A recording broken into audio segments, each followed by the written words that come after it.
Hi, welcome back to DB Tutorials.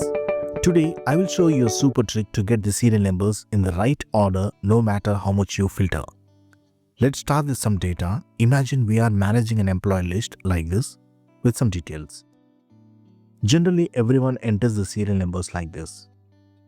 Now, let's say I apply a filter. Maybe I only want to see employees from the IT department. What happens?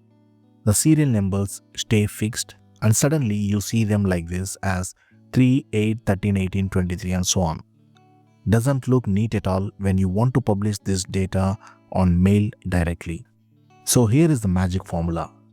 Select your serial number column and in cell A3 type this as equals to if open the parenthesis subtotal open the parenthesis 103 comma B3 lock it on the left hand side close the parenthesis comma subtotal open the parenthesis 103 comma B3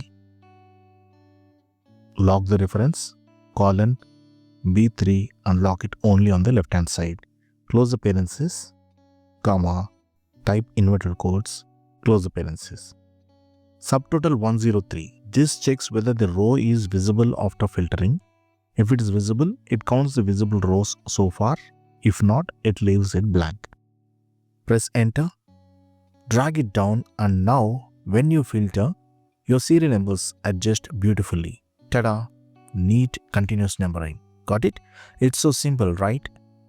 So what did we learn? Filtering in Excel normally makes your serial numbers static.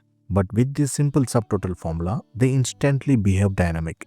Your list always stays neat no matter how crazy your filters get.